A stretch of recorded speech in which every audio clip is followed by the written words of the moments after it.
Welcome to the deep dive. Forget what you think you know about karate for a second, because today we're cracking open karate's grappling methods, understanding kata and bunkai. Yeah, it's not just the lightning fast kicks and punches, is it? Not at all. Yeah. So our mission, yours and ours, is to explore this sort of hidden world, the grappling inside traditional karate. Hidden in plain sight, really. Yeah. Within those forms, the kata and their applications, the bunkai. It's like finding a secret level in a game you thought you'd completely figured out. Exactly. And look, whether you're a seasoned martial artist or just kind of curious about what might be lurking beneath the surface, I think we're going to unpack some really eye-opening stuff today. Yeah, the book and the sources we looked at really shine a light on this side of karate that, well, often stays in the shadows. Definitely. Okay, let's jump straight into something that's a bit of a head-scratcher. This book makes a pretty bold claim. Karate is actually loaded with close-range techniques, grappling included, but hardly anyone practices them. Right. That makes you stop and think. Yeah. Why? Well, the authors point out one reason is, the competitive side. These close-quarter skills, they just don't score points in tournaments. That makes sense. Competition often shapes training priorities. But then they go a bit deeper. They suggest maybe some instructors don't even really know these techniques well. Or perhaps they're just stuck in their comfort zone, teaching what they know, which is mostly striking. Could be. It really flips the script on how we usually picture karate, doesn't it? Totally. We see this dynamic long-range art, but this points to a whole system deeply ingrained of close combat stuff that's been, well, maybe neglected or forgotten. And those reasons, competition rules, instructors maybe not digging deep enough, it really makes you think about how martial arts change over time, what that's left behind. Yeah, it's like this book is doing a bit of an archaeological dig, unearthing lost grappling techniques from within the kata. Which brings us right to kata and bunkai, the core of it. The book uses this great phrase, describes kata as a vast library of close-range fighting techniques. I love that description. A library. Seriously, think about it. These solo forms, they look almost like a dance sometimes, right? But they're actually packed, supposedly with practical grappling knowledge. And the book argues, pretty strongly, that if you really want to understand grappling within karate, you have to dive deep into kata.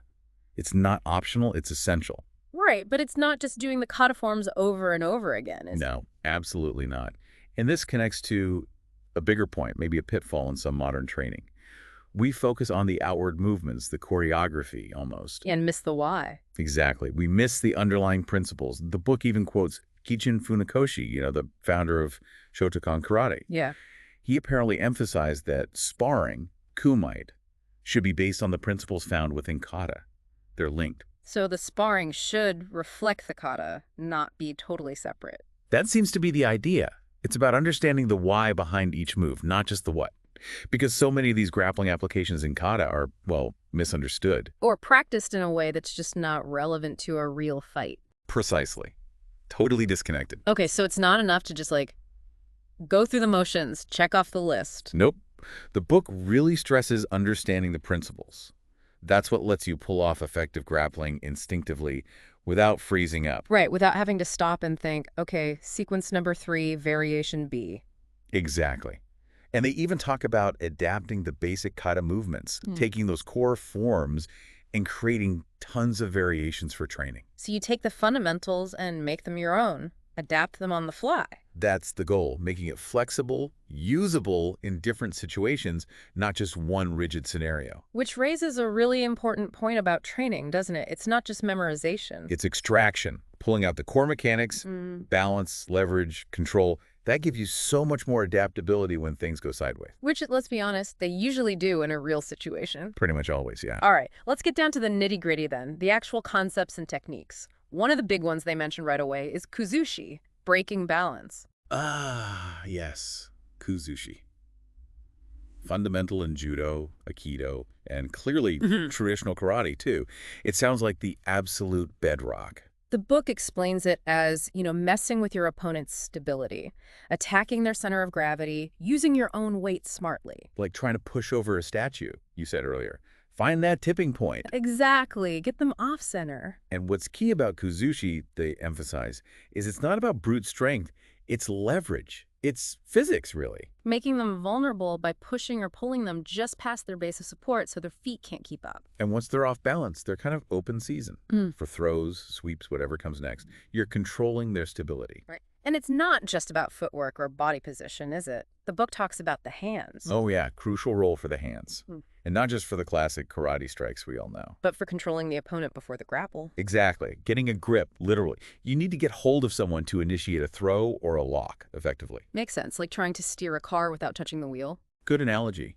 And the book highlights how movements in kata that look like simple blocks, well, they might not be blocks at all. They could be entries, setups for grappling. Precisely.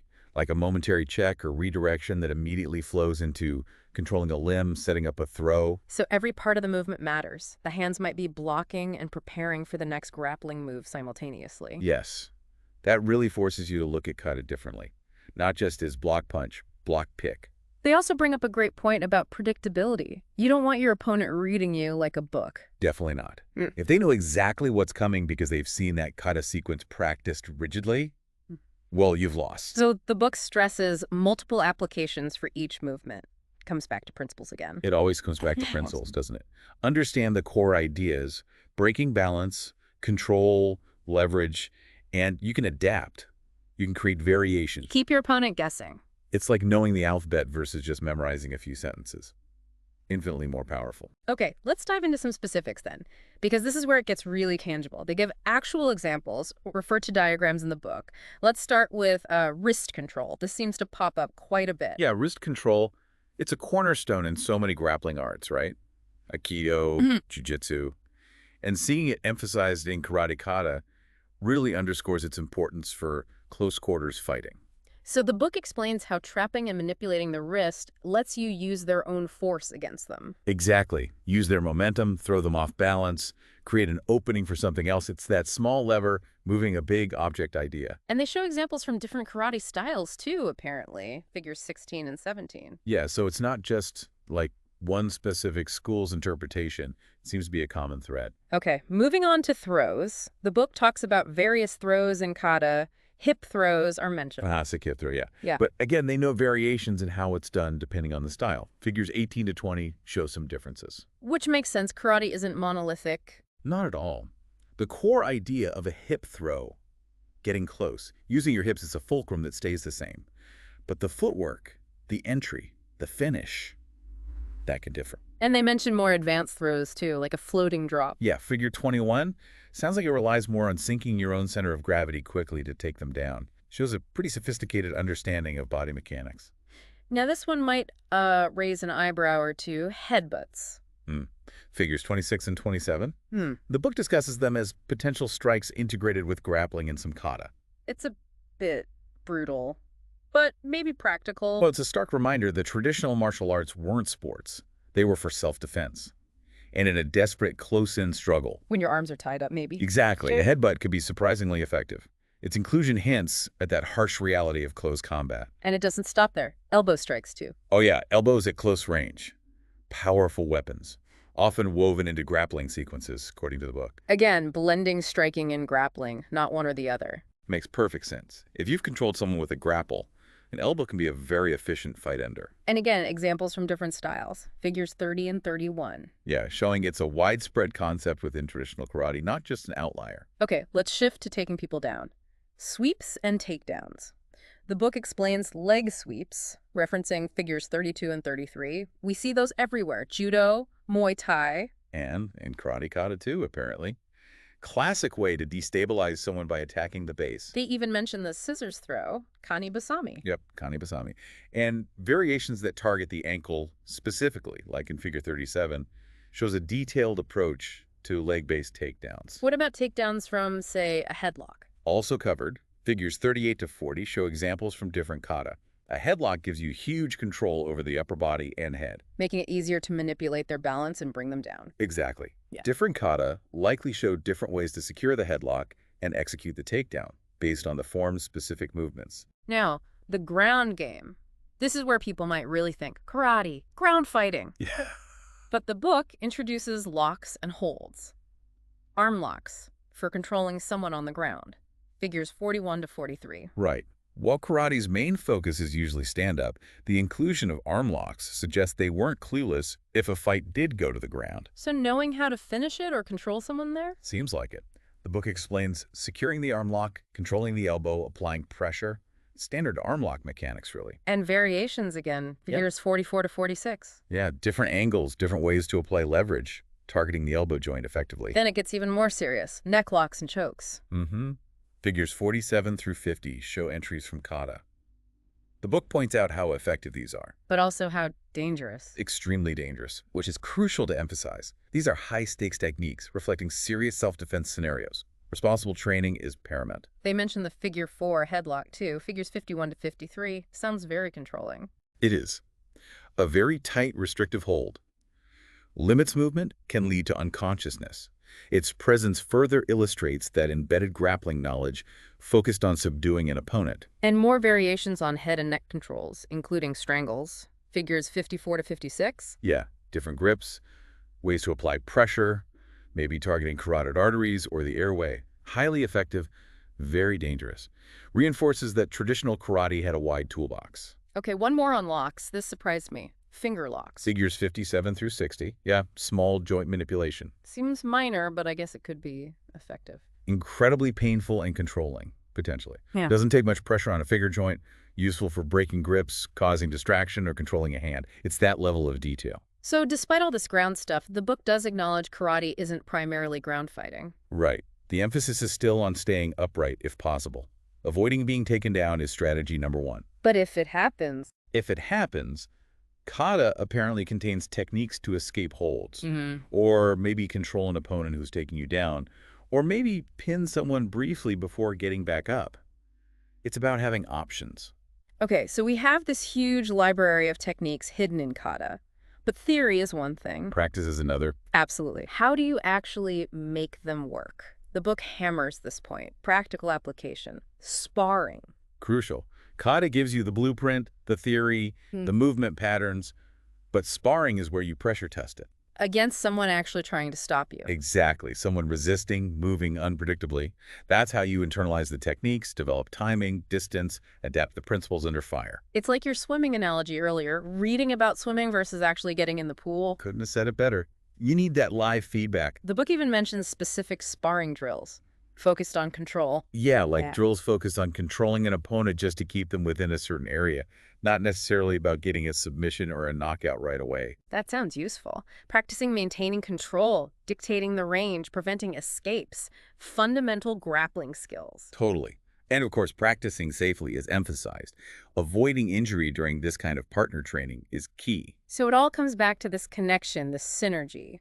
Kata and sparring. They're not separate disciplines within karate, or they shouldn't be. They feed each other, mutually beneficial. Kata provides the foundation, the principles. And sparring provides the practical experience, the context, the refinement, two sides of the same coin for developing real functional skill. So bringing it all together, context and intent seem really important here. Massively important.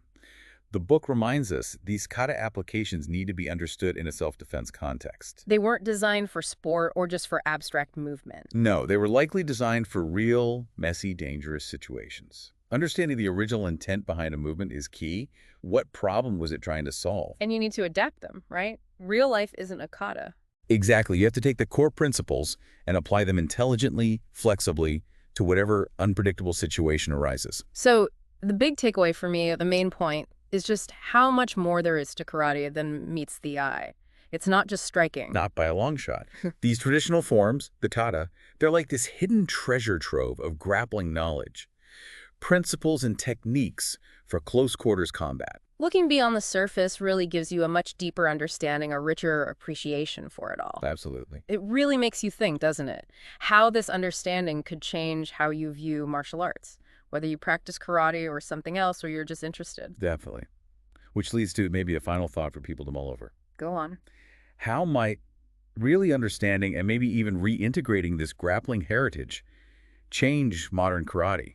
Its applications, how it's perceived. Could it lead to like a more holistic approach? Yeah. Blurring those lines between striking and grappling? Perhaps.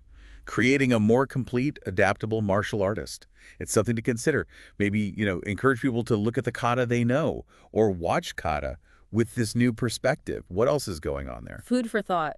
And if listeners want to really dig deeper themselves, Well, the book we've been drawing heavily from is Karate's Grappling Methods Understanding Kata and Bunkai. by Patrick McCarthy, Brian Fitkin, Harry Cook, Ian Abernethy, and Wayne Otto. A lineup of heavy hitters there. Indeed, it seems like a fantastic resource to continue exploring this whole side of karate. Absolutely. Well, thanks for taking this deep dive with us today.